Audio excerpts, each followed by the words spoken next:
จงมันติเตือนตนให้พ้นพิษอย่าปล่อยจิตละวางห่างกุศลต้องมุ่งมั่นสรรสร้างทางมงคลเพื่อหวังผลพ้นภัยอบายมุขทั้งปวงขอน้อมไว้คุณพระศรีรัตนตรัยอันเป็นทุงไสในบวรพระพุทธศาสนาขอถวายความเคารพพระเดชพระคุณพระเถรานุเถระครูบาอาจารย์ทุกทุกองค์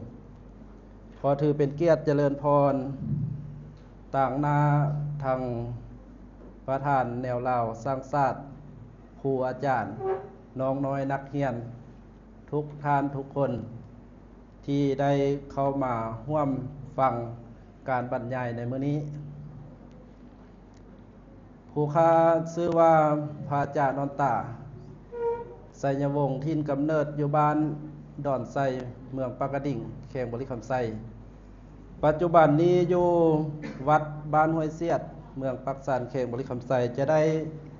ขึ้นมาเว้าคติธรรมธรรมะคำสั่งสอนในทางบวรพระพุทธศาสนาดังหัวข้อที่ว่าอัตตาหิกิละทุตถโมอันว่าคนเฮานี้ฝึกฝนแสนยากยิ่งกว่าฝึกสร้างมาเสือสู้มังองค์เหตุสำคัญที่ว่าเอามือลงนั่งฟังตามสบายเด้อบ่ต้องซีเรียสบ่ต้องเครียดเนาะลองฟังเบิ่ง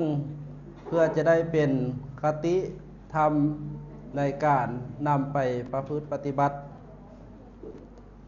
คำว่าคนเฮานั้นฝึกฝนแสนยากการฝึกตนเองได้ยากนั้นก็เพราะว่ามนุษย์เฮามัก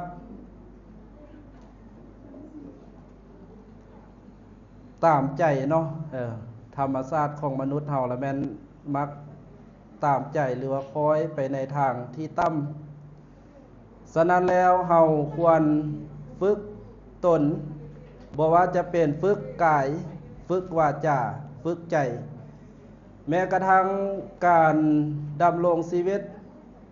นับตั้งแต่ตื่นนอนคือกันได้เนาะยกตัวอย่างคันว่าเฮาตั้งระเบียบหรือว่าเฮาจะตื่นนอน4 โมง 3 โมงหรือว่า5 โมงคันตื่นมาแล้วแม่นได้ยินเสียงโมงปุ๊บหลังเทื่อว่าโอ้ยังอยากนอนต่ออยู่เนาะฉะนั้นตัวนั้นเฮาก็ต้อง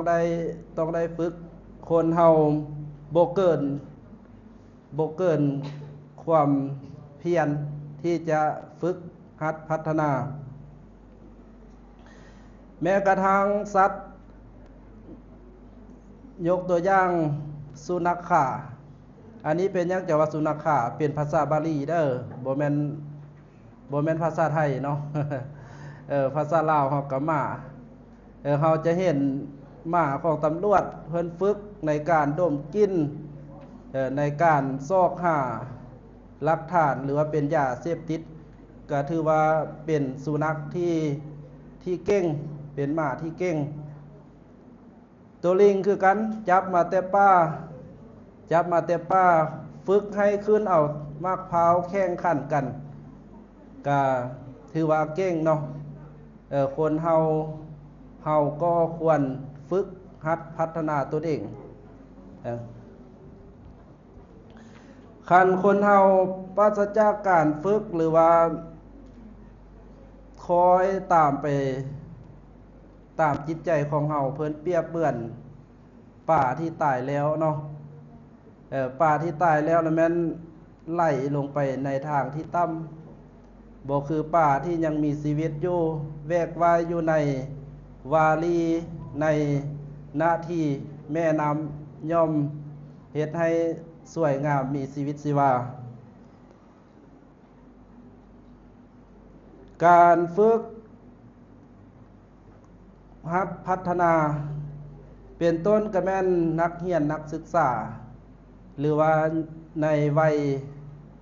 วัยนุ่มควรฝึกเนาะฝึก ให้ออกจากสิ่งเสพติดทั้งหลายทั้งปวง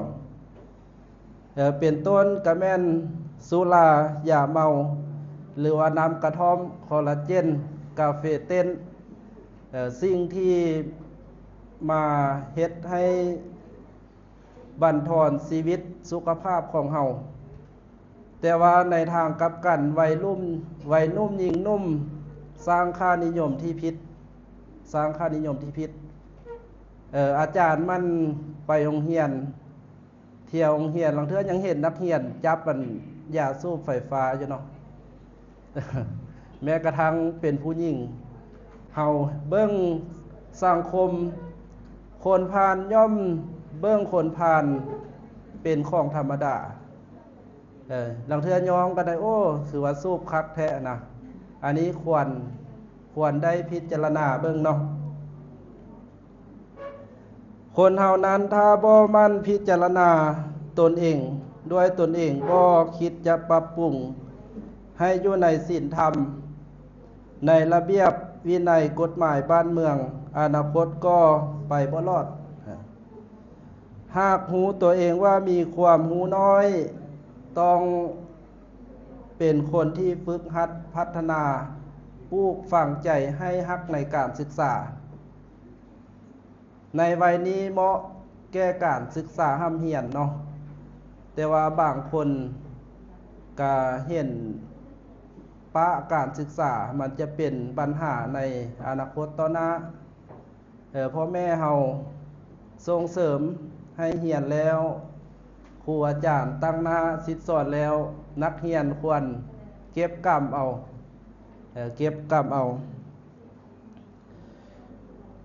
ถ้ารู้ว่าตนเองเกียจคร้านก็ต้องบังคับให้มีความขยันขันแข็งปรับปรุงตนเองให้ก้าวหน้าอยู่เสมอก็จะสามารถนำชีวิตไปสู่ความสำเร็จได้ถ้าบ่ฝึกตนปล่อยให้ตนเป็นคนแบบเลื่อนลอยเปรียบเหมือนเรือที่ปราศจากหางเสือหรือว่าหางป่าหรือว่าพวงมาลัยที่บังคับเรือให้ไปในทิศทางนั้นก็ถือว่าการเกิดมาชาตินี้เอาดีบ่ได้คนเฮาเพิ่นเอิ้นว่ามนุษย์เป็นสัตว์ที่ประเสริฐเป็นคนที่ฝึกหัดพัฒนาได้เพิ่นว่าสร้างหม้อตีหม้อก็หวังเพื่อให้ทรงงามบ่แม่นตีตามใจแตกทลายแล้วโยนทิ่มครูบาอาจารย์ติเตียนให้ฝึกฝนสอนสั่งหวังเพียงลูกศิษย์เจริญก้าวหน้าบ่แม่นตีมุ่งหายหมายให้เสื่อมสูญดอกนาอันนี้เป็นคติธรรมเล็กๆน้อยๆมาฝากเนาะเพื่อว่าจะเป็นประโยชน์ในการประพฤติปฏิบัติในการตั้งตนให้ถูกต้องก็ถือว่าดำเนินมาก็เห็นสมควรแก่เวลาถ้าเห็นว่าหัวข้อธรรมใดพอเป็นวิสัยของตนจงนำเอาไปประพฤติปฏิบัติคัดเก่าตนเองให้เป็นบุคคลที่มีความก้าวหน้าน้องน้อยนักเรียนยังมีชีวิตอันยาวไกลต้องตั้งใจในการศึกษา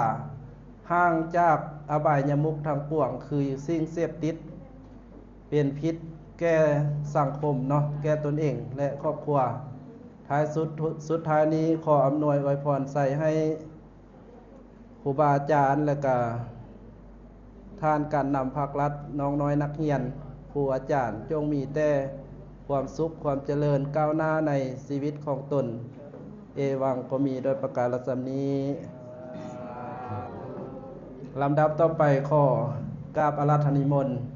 พระอาจารย์ปริญญาโทแสงเพชรใสชมพูผู้อำนวยการโรงเรียนมส.ส่งปากสันได้เมตตาขึ้นบรรยายเป็นองค์ต่อไปขออาราธนิมนต์